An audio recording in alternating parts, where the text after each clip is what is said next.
সূরা ইখলাস কখন পড়লে সাথে সাথে ফলাফল পাওয়া যায়? সূরা ইখলাসের ফজিলত ও মর্যাদা যে কত বেশি তা আমরা কমবেশি সবাই জানি। কিন্তু এই সূরাটি ঠিক কোন সময়ে কিভাবে পাঠ করলে মহান আল্লাহর পক্ষ থেকে অভাবনীয় বরকত ও উপকার পাওয়া যায় তা আমাদের অনেকেরই অজানা। সূরা ইখলাস সম্পর্কে রসূল সাল্লাল্লাহু আলাইহি ওয়াসাল্লাম বলেছেন, কোনো ব্যক্তি যদি মাত্র একবার সূরা ইখলাস পাঠ করে, মহান আল্লাহ তাআলা তার আমলনামায় 10 পারা কুরআন শরীফ পড়ার সওয়াব দান করেন। যে ব্যক্তি 3 বার এই সূরাটি পড়বে, আল্লাহ পাক রব্বুল আলামিন তাকে পূর্ণ এক খতম কুরআন পড়ার সওয়াব দান করবেন। আল্লাহর নবী আরও বলেছেন, যে ব্যক্তি ভালোবাসার সাথে 10 বার সূরা ইখলাস পড়বে, আল্লাহ তাআলা জান্নাতে তার জন্য একটি রাজপ্রাসাদ নির্মাণ করবেন। আর যদি 20 বার পড়ে, তবে তার জন্য 2টি প্রাসাদ নির্মাণ করা হবে।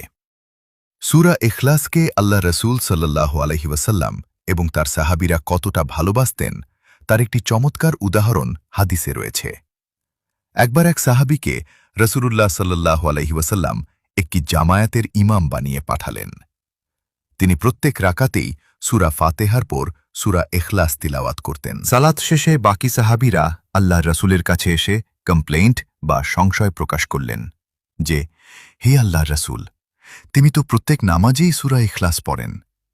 নবীজি সাল্লাল্লাহু আলাইহি ওয়াসাল্লাম তখন সেই ইমাম সাহাবীকে ডেকে জিজ্ঞেস করলেন, তুমি কেন এমন করো? সাহাবী অত্যন্ত আবেগ জড়ানো কণ্ঠে উত্তর দিলেন, হে আল্লাহর রাসূল, আমি সূরা ইখলাসকে ভীষণ মহব্বত করি, একে আমি ভালোবাসি। তখন বিশ্বনবী সাল্লাল্লাহু আলাইহি ওয়াসাল্লাম মুচকি হেসে বললেন, এই সূরার প্রতি তোমার এই ভালোবাসাই তোমাকে জান্নাত পর্যন্ত পৌঁছে দেবে। সুবহানাল্লাহ। এখন প্রশ্ন হল, এই সূরাটি কখন পড়লে আমাদের মনের আশা দ্রুত পূরণ হবে? ভিডিওটি সম্পূর্ণ দেখা হলে কমেন্টে মাশাআল্লাহ বা আলহামদুলিল্লাহ লিখে শেয়ার করে অন্যদের শেখার সুযোগ করে দিবেন। আপনি ভাবতেও পারবেন না আপনার মাধ্যমে কত কোটি মানুষ এই আমলটি করবে, আর এর বিনিময়ে আপনি অসংখ্য নেকির অংশীদার হবেন ইনশাআল্লাহ। হাদিস দ্বারা প্রমাণিত যে জুমার দিন আসরের নামাজের পর থেকে মাগরিবের আগ পর্যন্ত সময়টা দোয়া কবুলের এক বিশেষ ও চমৎকার সময়। এই পবিত্র সময়ে আল্লাহ তাআলা বান্দার দোয়া ফিরিয়ে দেন না। তাই জুমার দিন আসরের সালাত শেষ করে মাগরিবের আজানের মধ্যবর্তী সময়ে এই আমলটি করুন। 1.